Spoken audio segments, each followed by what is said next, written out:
Welcome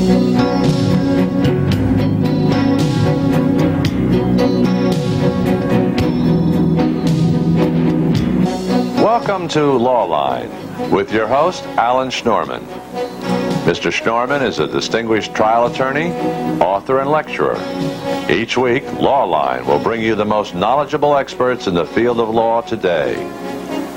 And now we introduce our guest and our host, Alan Schnorman.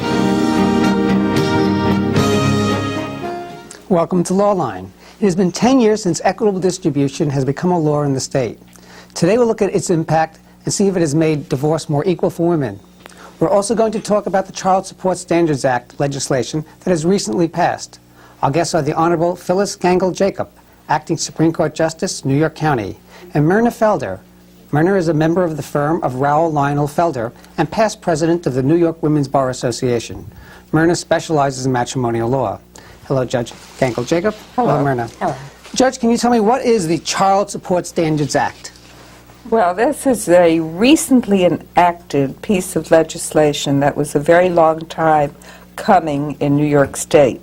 It existed in other states. It was mandated, in fact, by the federal government. And in New York State, we now have standards by which the courts will set support for children, so that we don't have so many variables from judge to judge. Given the same set of or similar circumstances, you'll have much more consistency. You'll have better support for children. It will raise the standard of living of children. Are these guidelines, or the court must follow it? The court has some discretion within the parameters of the law.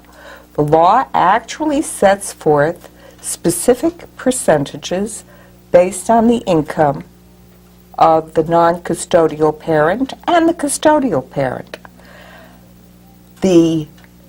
Those guidelines or standards, I think standards is a better word than guidelines, and that in fact is what the law is called, the Child Support Standards Act.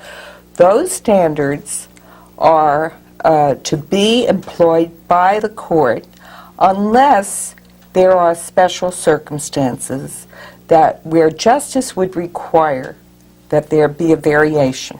Myrna, what are we talking about? We're talking about children getting awards for the first time, or I shouldn't say for the first time, generally, which really approximate what it costs to raise a child. I understand, but give us some examples. If a man makes $100,000 a year... Well, I wish you had given a different example, because the Act has what's called a cap of $80,000. In other words, the automatic percentages, if you're going to apply them, if there are no special circumstances where a court is going to say... The average case. Right. I'm going to apply the percentages. If a man makes $80,000, for example, and a woman makes $0, and let's assume the woman is the custodial parent. Okay. There's 17% of total income if it's one child, 25% if it's two children, 29 if it's 3, 31 if it's 4, and 35% if it's 5 children. Well, let's take if it's 2 children, it's 25%. That's obviously $20,000. That was easy. Yes, there are some deductions, but basically that's it, yes. And that's of his gross income, but the gentleman would have to pay taxes from that, wouldn't he, to the federal government, state, and city? Correct. What this is based on is studies that were done across the country of how much it actually costs to raise children. And the days when we used to go into court and get support for a child with an $80,000 earner of $75 a week or $150 a week, which did little more than really put food on the table for the child or perhaps buy some clothing, are gone, because what was happening was that the children were suffering a radically depressed standard of living with this mother, because the award did not approximate what it really cost to raise the child. Judge, of course, that's an example, the $80,000. But would that apply? Are there different examples if a man makes $50,000 and $40,000? Well, it would be a percentage. And by the way, although we don't deduct federal or state taxes, if you reside in the city of New York, we do deduct the city taxes so that a resident of the city of New York doesn't have a greater burden than, as an example, somebody in Westchester. However, although generally speaking, the guidelines apply up to $80,000. They also apply beyond $80,000, but at the discretion of the court. So the mandate is not as explicit, but the court certainly will take into consideration income over $80,000. So I don't want anyone where there's income over $80,000 to think that they're relegated to the 25% for 2 children? To 25% of $80,000. Well, has it been your experience that most judges are at least staying to the guidelines within certain degrees? If a man makes $100,000 or $125,000, how have the decisions been coming down? Well, there haven't been too many decisions thus far, but those decisions that I've seen certainly do apply the guidelines. And when the income is above $80,000, that income is taken into consideration as well. You can imagine in that rare case where the father's income is $500,000 a year that you're not going to allocate, or you're unlikely, absent extraordinary circumstance, to allocate 25% of $500,000 for the support of 2 children. But if the father's income is $150,000, and if beyond the $80,000, you look at what the children's standard of living had been when the family was intact, what they were doing, how they lived, did they have tennis lessons and ice skating lessons and swimming lessons? Certainly you're going to provide enough additional money to keep the standard of living. By the way, the standards, that is the Act, also requires, in addition to the support percentage, additional add-ons for education, for medical needs, for child care expenses if the custodial parent is working or if the custodial parent is attending school, which will lead to employment. Now, these are all in addition to the 20%. Yes, sir. 25%. Well, what happens if the non-custodial parent, of course it's usually the man and the woman stays home, but let's assume just the non-custodial parent has debts and they've lived a very high lifestyle over the years, but he basically did that by borrowing on his credit cards and perhaps taking an equity mortgage on an apartment. What do they do then? What the lawyer for that man has an opportunity to do under the statute is use those words to the judge. It's unfair and inappropriate to apply the percentages. Please give me an award under the general factors, which the statute does enumerate. So as the judge indicated, there is discretion in a case where it looks like it's going to create an injustice. For example, here is a debt-ridden man making $80,000, but the debt service, if it's legitimate, we know a lot of husbands who, when they go into a matrimonial, 6 months before they decide to get a divorce, they're quite wealthy and they have no debts. And there's a very small mortgage on this house. And then 6 months later, when they're getting ready to go to court, we have the fellow you gave us. But if it's legitimate, the court has the discretion to make an award factoring in these other things. Judge, now in addition to the recommended award, in addition to the camp and all the other things that you mentioned, I assume there's also a position for maintenance for the non-custodial parent who's not working. If there is, that is, if maintenance is set for the custodial parent. You're talking about the custodial parent who yes, is the custodial parent. I get confused with custodial and non-custodial. Okay. Well, since in most cases it's the mother who's caring for the children, if the mother is unemployed and if she's entitled to maintenance, before doing the support standards percentages, we deduct the maintenance that the mother is getting. So that if indeed the father were earning $80,000 and the mother were earning $0, and maintenance to the mother was now $20,000, we would reduce the father's income to $60,000 before we took the 25%. Marina, what happens in the case of, let's say, where the husband is a professional CPA, and in addition to paying maintenance, in addition to paying the child support, the court also awards a dollar amount for the man's practice. You mean an equitable distribution? Equitable distribution. And he has to pay that out. Is that taken into consideration as well? Well, bear in mind that the court who is making the equitable award is also setting the child support guidelines, so that if, for example, there is the necessity for a payout, this is the very court who's going to consider whether it's unfair or inappropriate to go with the guidelines. But my suggestion to you is that you're trying to set up cases where it's going to be too onerous and too burdensome. What really is happening in most of the cases is we're getting closer to what's a really fair amount, to an amount that can be paid, can be afforded to be paid, and never was paid before because there weren't these standards that were set. I'm going to ask Judge Gangle-Jacob that question right after this break. You're watching Lawline. Stay with us.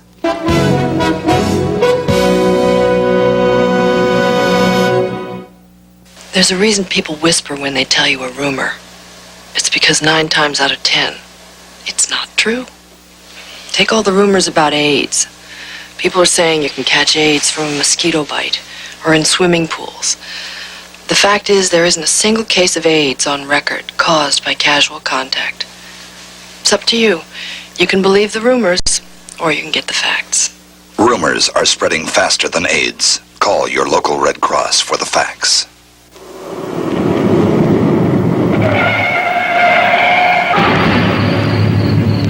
The party's over. All over, one for the road. All over for the 25,000 Americans who die each year as the result of drivers who drink. Drivers who don't realize how little it takes to turn the average social drinker into a tragedy. So please, take this advice from this station and the members of the New York State Bar Association. When in doubt, don't start out. And now a word from the American Lung Association. Your lungs are an incredible piece of machinery, but your lungs are also incredibly delicate. Diseases of the lung are among the most frequent causes of suffering, disability, and death in the United States. Lung cancer is now the #1 cancer killer in America among both men and women. Chronic bronchitis and emphysema are marked by chronic obstruction to the airflow. Among chronic diseases, asthma is the leading cause of school absenteeism. Yes, TB is still with us. In the past year, over 22,000 Americans have contracted TB. Lung trouble can come from the air you breathe at work, but thanks to the American Lung Association, you can breathe a little easier. They're working to fight all this lung disease. Your lungs are a miracle. Take care of your lungs. They're only human. And if my lungs weren't in great shape, I couldn't have said all this. The American Lung Association. The Christmas seal people.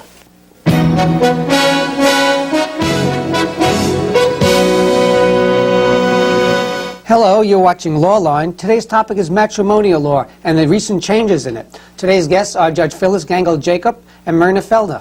Judge Gangle-Jacob, excuse me. We were just talking about, are there agreements that you could opt out of this law? Well, you know that most matrimonial cases, probably 99% of matrimonial cases, never come to court.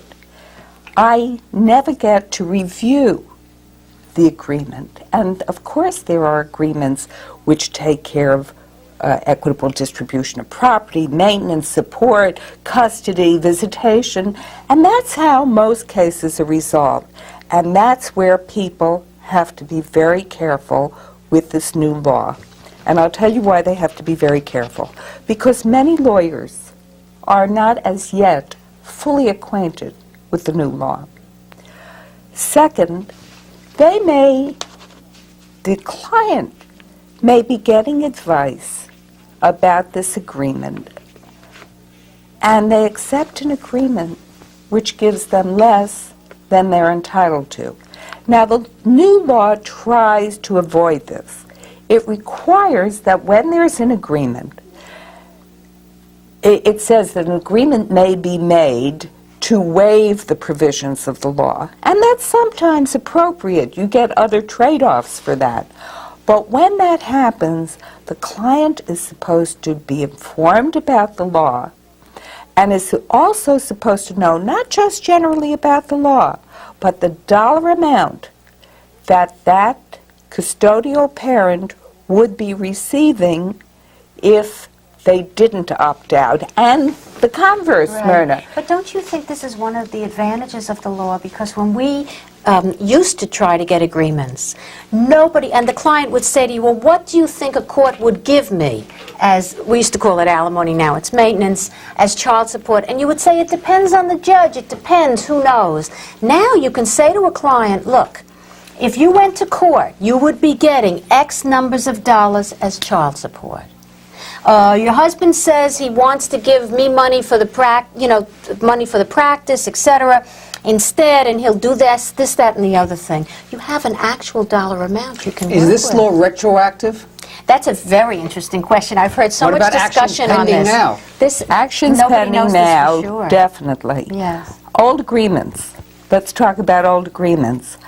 You can always, with respect to child support, traditionally, child support agreements could be reevaluated based on a substantial change of circumstance.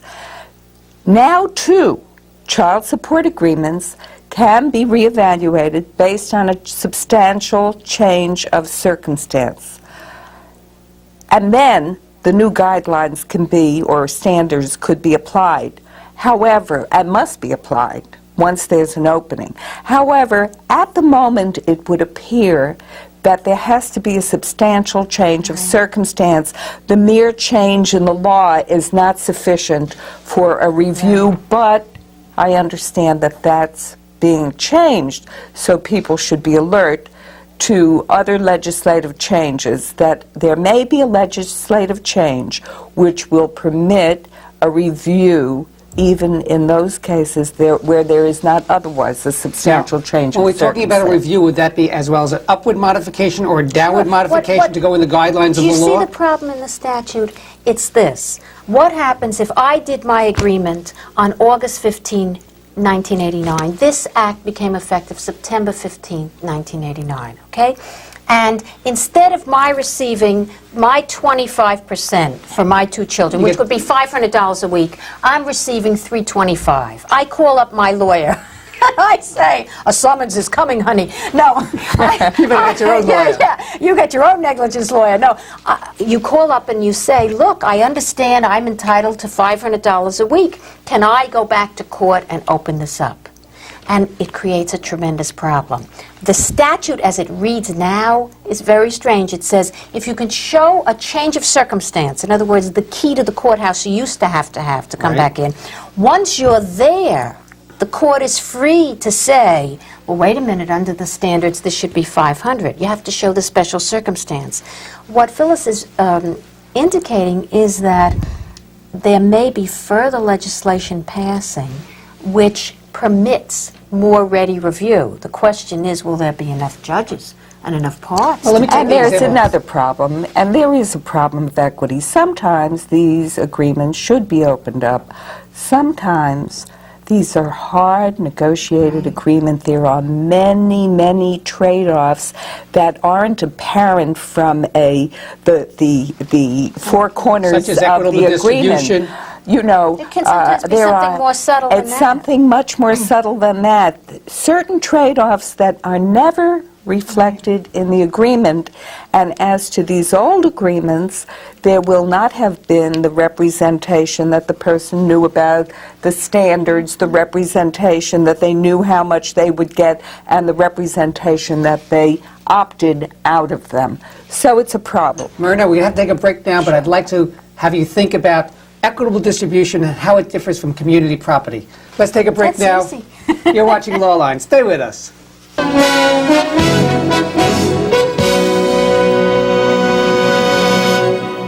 father taught me to steal and to pitch. Today I struck out 7 and stole home. I think Dad would have been proud. Coach was. He said he wished Dad had taken as good care of himself as he did of me and Billy. Billy won't talk about it, and Mom can't stop crying. I don't know what it's like to have a heart attack, except I can see it hurts. It hurts bad. You can help prevent heart disease. We can tell you how. My father, Gordon McRae, was one of the biggest stars in musicals. He was also an alcoholic. When I was little, I thought I could stop my dad from drinking. But only the alcoholic can do that. And finally, my father got help and stayed sober the last 7 years of his life. I was so proud of him. Alcoholism is treatable and preventable. Be alert to signs that you might need help, especially if you're the child of an alcoholic. For information, call the National Council on Alcoholism, 1-800-NCA-CALL. Talking computers, high-speed braille printers, new technology helping blind and visually impaired people participate fully in today's computer age. Counter moving the top of page. For more information about putting high technology to work for blind people, write American Foundation for the Blind, National Technology Center, Box 111, New York, New York, 10011. The American Foundation for the Blind.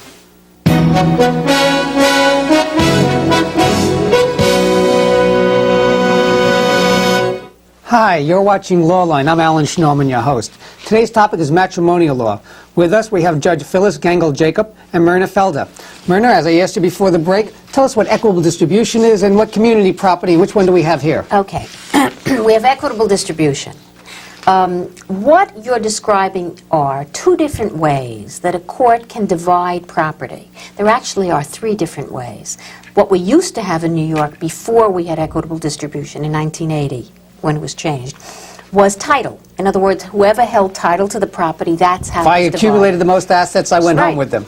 And that's what usually happened with the men. They had the assets in their name. Maybe the house was in joint name or the car, but the IBM stock, the business, was usually in the more substantially wage earner or... An equitable distribution? An equitable distribution gives the court the discretion to do what's equitable, to distribute the marital property, that is, the property acquired during the marriage, in accordance with what's fair.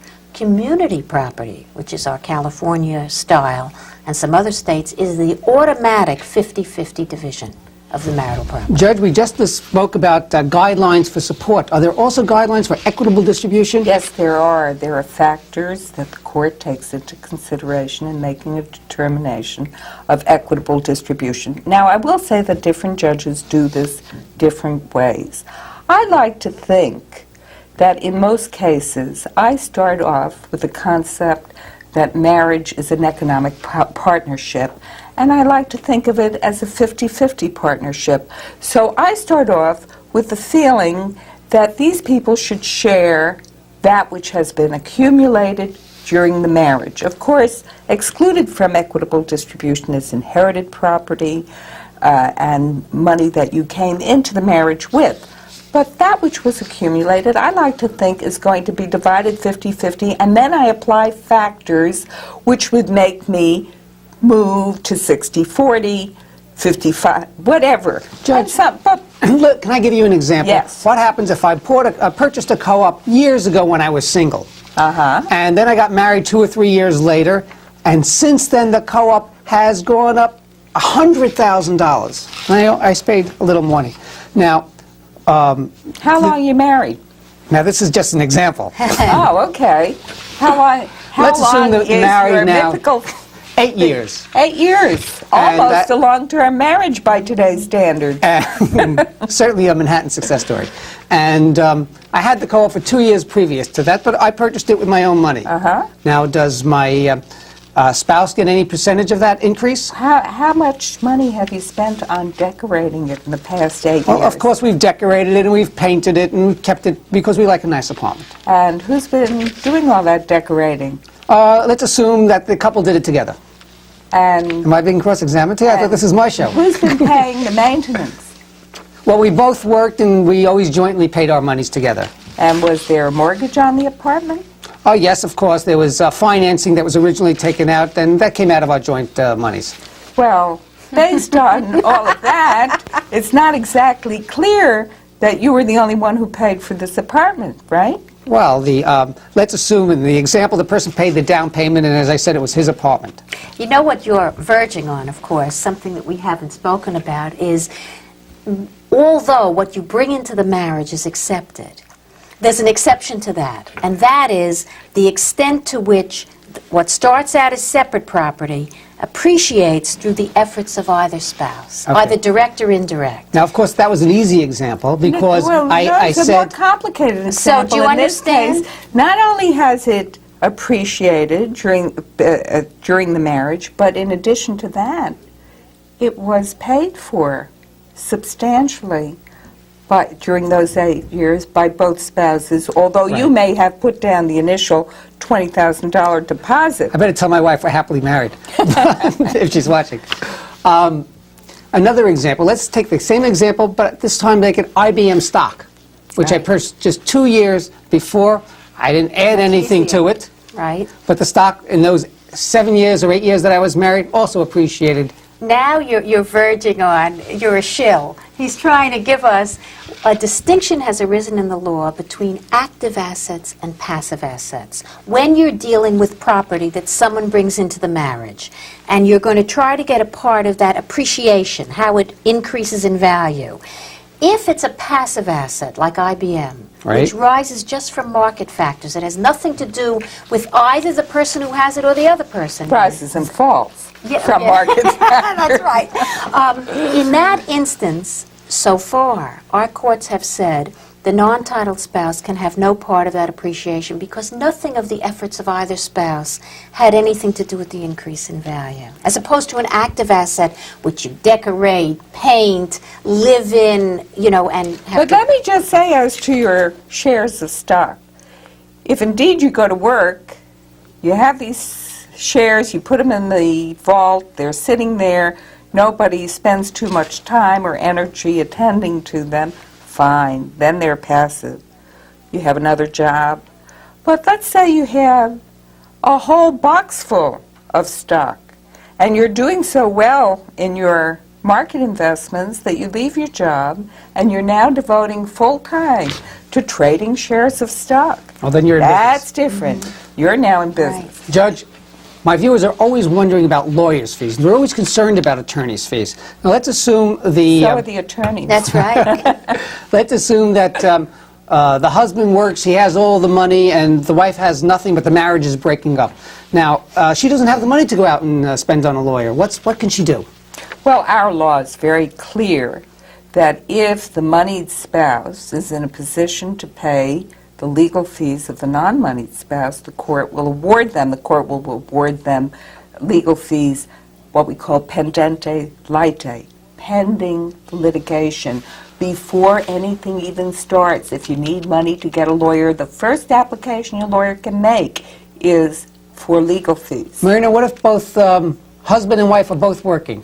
Yes. Do they pay their own legal fees, or is the wife still entitled to legal fees? Bear in mind that there are really two stages in an equitable distribution litigation. The first is to enable a party to get to trial, so that if one party, even though working, has less funds, they can get it to the end. But at the end, if they divide everything equally, they're going to end up dividing the responsibility for fees because each will end up with half. Judge Phyllis Gengel-Jacob, Marina Felder, thank you both for being on Law Line. We're certainly going to have you back. And this is Alan Schnorman, and as always, thank you for watching Law Line.